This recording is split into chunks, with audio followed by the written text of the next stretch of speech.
Welcome to IAS project. In this video, let's talk about later Vedic kingdoms. We know from Shatapatha Brahmana that Aryans expanded towards east. During the Rig Vedic period, Aryans were mainly living in northwestern part of Indian subcontinent and also in the Punjab region. But during later Vedic period, these people expanded towards eastern direction, that is into Uttar Pradesh and also later into Bihar and even up to West Bengal. And this information has been recorded in Shatapatha Brahmana. We already talked about Shatapatha Brahmana when we discussed Brahmanas and also Vedic literature. If we talk about later Vedic period, then we have 5 important kingdoms. Initially, Kurus and Panchalas were the important kingdoms, and then when Kurus and Panchalas declined, then we have kingdoms like Kosala, Kasi and Videha. You must remember all 5 of these kingdoms. Let me give you a tip for this video. Please listen to this video just like a story. So initially Kurus and Panchalas were there, and if we talk about some of the rulers of Kurus and Panchalas, then in Kuru Kingdom the important rulers were Parikshit and Janamejaya. If we talk about Panchala Kingdom, the most important ruler of the later Vedic period was Pravahana Jayavali. So when Kuru and Panchala Kingdom declined, then the kingdoms of Kosala, Kasi and Videha emerged. If we talk about Kosala, Kosala is mainly located in Awadh region of Uttar Pradesh. Awadh region is basically the central part of Uttar Pradesh, and in Awadh region we mainly have Ayodhya city. If we talk about Kasi, Kasi is near Varanasi in Uttar Pradesh, and Videha is mainly northern part of Bihar. Videha lies to the east of river Gandak. Gandak river has been called as Sadanira in the later Vedic literature. So northern Bihar is mainly Videha kingdom, and Videha kingdom lies to the east of river Gandak and to the north of river Ganga. Please try to remember the fact that Gandak has been called as Sadanira river in the later Vedic literature. In early Vedic period lectures also, we have discussed some of the names of some important rivers. For example, river Sutlej has been called as Sutudri. And the most important river was river Saraswati, which has been called as Naditarna. Naditarna simply means the best of the rivers. And we also have river Ravi, which was called as Parushni. And obviously Indus river has been called as Sindhu. So the Vedic literature actually gives names of many rivers, but we don't need to remember all the rivers. Just try to remember these 5 rivers, because the names of these 5 rivers appear in multiple places within the Vedic literature. So if we talk more about Videha, then Janaka was a prominent ruler of Videha. If you know about Ramayana, then Janaka was father of Sita. So Ramayana is basically story of Rama and Sita, and Janaka was the father of Sita. Janaka was a prominent ruler of Videha. And the capital city of Videha was Mithila. This is also an important fact. This lecture has many facts, so please try to listen to this lecture as a story. So that was about Videha. Then we also have Kosala Kingdom. Kosala Kingdom was mainly the kingdom of Dasharatha, and Dasharatha's son was Rama. Please note that King Janaka's name appears in the later Vedic literature. However, Dasharatha as well as Rama have not been mentioned in the later Vedic literature. But if we talk about Ramayana, then Ramayana is all about Rama and Sita. But in the case of later Vedic literature, the name Rama and the name Dasharatha have not been mentioned. So probably this may mean that Dasharatha and Rama were not very important kings if we talk about later Vedic period. So by the end of later Vedic period, which means around 600 BCE, what happened was Varanasi was captured by Kosala. So initially there were kingdoms of Kuru and Panchala. When Kuru and Panchala declined, we have kingdoms of Kosala, Videha and Kasi. We also have some other kingdoms like Magadha, Anga and Vanga. These were basically the tribal kingdoms that were there in eastern part of India. I will show you the locations of all these kingdoms on a map shortly. So Shatapatha Brahmana says that Aryans moved from northwestern part of India into the Gangetic plains. That is nothing but they moved eastwards. So when the later Vedic Aryans moved eastwards, what happened was they came face to face with some of the peoples who were already living in the Gangetic plains. But these people who were already living in the Gangetic plains were mainly Chalcolithic age people. So these Chalcolithic age people mainly used copper tools and copper weapons. And depending on the area within the Gangetic plains, these local peoples were having different kinds of pottery. For example, in some areas of Gangetic plains, these local people were using late Harappan pottery. In some other areas, they were using black and red ware. In some different areas of Gangetic plains, people were using red ochre ware or red ware. What you need to remember is that the local people who were already living in the Gangetic plains when Aryans entered these regions were mainly Chalcolithic age people. However, we know that later Vedic Aryans were Iron Age people, because by the start of later Vedic period, that is by 1000 BCE, iron tools were already being used by later Vedic Aryans. So the later Vedic Aryans had iron weapons and they also had horse-drawn chariots. So because of iron weapons and these chariots, later Vedic Aryans were easily able to defeat the small populations of local inhabitants who were already living in the Gangetic plains. Please note that the populations were very small. So if there is a question in prelims where a statement says later Vedic Aryans faced many people when they came into Gangetic plains, then that would be false. Because the local inhabitant population that was living in the Gangetic plains was very small. And when later Vedic Aryans came, they defeated these small populations of local inhabitants and then they established their settlements. So let's look at the locations of these 5 important kingdoms of later Vedic period. The first and the most important kingdom was Kuru. Kuru is basically located here. So if we consider this as river Saraswati, then Kuru people initially lived between river Saraswati and also river Yamuna and river Ganga. So this was the initial location of Kuru people. However, Kuru people then shifted into the upper part of Ganga Yamuna Doab. So please remember this. Then the next important kingdom is Panchala. You can see Panchala over here. Panchala is mainly located in the lower part of Ganga Yamuna Doab, or I can say the middle part of Ganga Yamuna Doab. The next important kingdom is Kosala. Kosala you can see over here. Kosala is mainly located in the Awadh region of Uttar Pradesh. And Ayodhya is also located in the Awadh region of Uttar Pradesh. I already told you Kosala was basically the kingdom of Rama. The next important kingdom was Videha. Videha you can see over here. Videha is located towards the east of river Gandak. So this is river Gandak and towards the east of Gandak we have Videha over here. Videha is located in the region of northern part of Bihar. We already learnt that river Gandak has been called as Sadanira in the later Vedic literature. If you are interested in the name Sadanira, you can read A.L. Basham book. In A.L. Basham, it is written that when later Vedic Aryans started to move east, then what happened was there was also Lord Agni who was moving east. And this Lord Agni came up to the border of river Gandak and there he stopped. And there was a king who was called as Videha. This Videha king basically crossed river Gandak and then this king established Videha kingdom.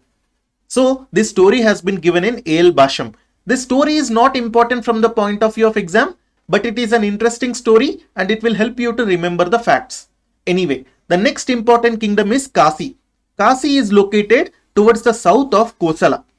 And also Kasi is located near Varanasi. So this is about important kingdoms, but please note that there are many other kingdoms also. Previously in early Vedic lectures, we have learnt that during early Vedic period, there were 2 very important tribes. They were Bharatas and Purus. We have also learnt that there was a battle called as Battle of 10 Kings. And in this Battle of 10 Kings, Bharatas won and Purus lost. But what happened was, Bharatas and Purus got united and a new kingdom was born. And this new kingdom was basically the Kuru Kingdom. So initially, this Kuru Kingdom people lived near Saraswati river, particularly towards the east of Saraswati, just on the fringe of Ganga Yamuna Doab. So if this is river Saraswati and this is river Yamuna and this is river Ganga, then Kuru people were initially living in this region. So Kurus were mainly living on the fringes of Ganga Yamuna Doab. This region is Ganga Yamuna Doab. Fringes of Ganga Yamuna Doab means this region. Okay. In this region, Kuru people were living initially. Eventually what happened was these Kuru people moved into the areas around Delhi, and also they moved into the upper part of the Ganga Yamuna Doab. So now these people moved into the upper part of Ganga Yamuna Doab. So this area basically came to be known as Kurukshetra, or we can say the land of Kurus. So this was about the Kuru Kingdom. During this time there were Panchalas also, and these Panchalas were mainly occupying the middle portion of Ganga Yamuna Doab. So let me draw this again. If this is river Yamuna and this is river Ganga, then Kurus were mainly living in the upper part of Ganga Yamuna Doab over here, and Panchalas were living in the middle part of Ganga Yamuna Doab over here. I hope this is clear. So eventually what happened was Kurus and Panchalas also merged, and the capital of this merged Kuru and Panchala was Hastinapur. Hastinapur was basically the capital of Kurus also, and Hastinapur is located on the right bank of river Ganga. So let me show you once again. So Hastinapur was located somewhere over here on the right bank of river Ganga. Let me show you all these locations on a map. So Kurus were mainly located in the upper part of Ganga Yamuna Doab, whereas Panchalas were located in the middle part of Ganga Yamuna Doab. Kosala was located in the central part of Uttar Pradesh, or I can say in the part of Awadh region of Uttar Pradesh. And Ayodhya is present in Awadh region of Uttar Pradesh. Then we also have Videha. Videha is basically located in the northern part of Bihar, or we can say towards the east of river Gandak. We also have Kasi, which is located near Varanasi. Alright, let's go ahead. So not only in the later Vedic literature, but also in the Mahabharata epic, Kuru Kingdom has been extensively spoken about, because Mahabharata is mainly about Kurukshetra war, and Kurukshetra war basically happened between Kauravas and Pandavas. Kauravas and Pandavas were basically cousins, and both Kauravas and Pandavas belonged to Kuru clan. So when Kauravas and Pandavas fought Kurukshetra war, what happened was the entire Kuru clan got wiped out. So Kuru Kingdom has been spoken about in Mahabharata. In our previous slides, we have talked about Ramayana briefly. Ramayana is basically the story of Rama and Sita. Rama was from Kosala, whereas Sita was from Videha. That is why Kosala and Videha have been mentioned in Ramayana. So all these three kingdoms have been mentioned in epics as well as within the later Vedic period literature. Moreover, the events of Mahabharata also took place during the later Vedic period. So this means that Kurukshetra war happened somewhere between 1000 BCE and 600 BCE. There is a controversy in the exact dates, but most experts agree that Kurukshetra war happened somewhere around 900 BCE to 700 BCE. So we can say Kurukshetra war events are actually from later Vedic period. But the important point that we have to note here is that Mahabharata was not compiled in the later Vedic period. In fact, it was compiled much later. Many experts believe that compilation of Mahabharata took hundreds of years. It started somewhere around 400 BCE, and the final compilation of Mahabharata was done only around 400 CE.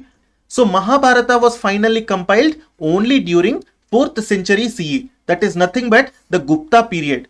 Whereas the events that have been mentioned in Mahabharata have happened actually during later Vedic period. I hope you are understanding the difference. Mahabharata was finally compiled around 4th century CE. However, the events of Mahabharata took place in later Vedic period, somewhere around this timeline.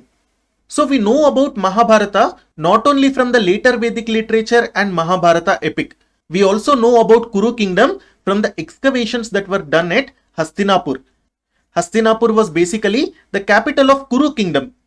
So in the excavations at Hastinapur, many archaeological artifacts have been found.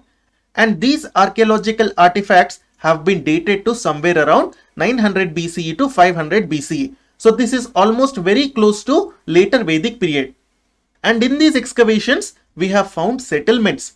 And also we have found some small beginnings of town life also. But please note that we cannot call this as urban because there were no cities or no real towns during this period in India, because urban life only started in Mahajanapada period. We have already learnt one point about Mahajanapada period. It was that Mahajanapada period was basically the second phase of urbanization in India. And what was the first phase of urbanization in India? It was nothing but Indus civilization. So between Indus civilization and Mahajanapada period, there were no towns and there were no cities. However, if you note this time period is very close to Mahajanapada period. That is why in Hastinapur excavations, we have found faint beginnings of town life. In the Vedic literature, a lot has been written about Hastinapur. Hastinapur has been called as Asandivat within the Vedic literature. Please try to remember this name also. So Vedic literature says that Hastinapur was flooded at the end of later Vedic period. We have already learned that Hastinapur was basically located on the right bank of river Ganga. So this is river Ganga and this is river Yamuna. So Hastinapur was located somewhere over here. So since Hastinapur was very close to river Ganga, Hastinapur got flooded at the end of later Vedic period. So most of the Hastinapur city was destroyed in these floods. What happened then was the people who were living in Hastinapur, they moved out of Hastinapur and they went up to Kaushambi. Kaushambi is located close to Prayagraj. We know that Ganga Yamuna confluence point is near Prayagraj. So this is basically Prayagraj. Prayagraj was previously called as Allahabad. If we talk about Kaushambi, Kaushambi was located over here.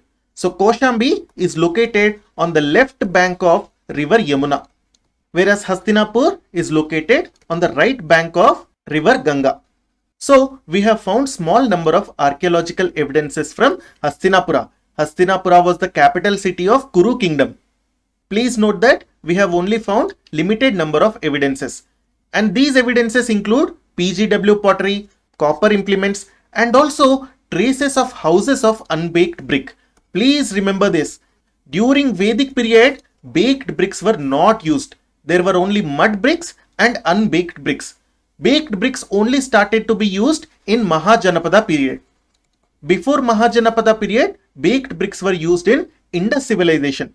So between Indus civilization and Mahajanapada period, baked bricks were not used in India.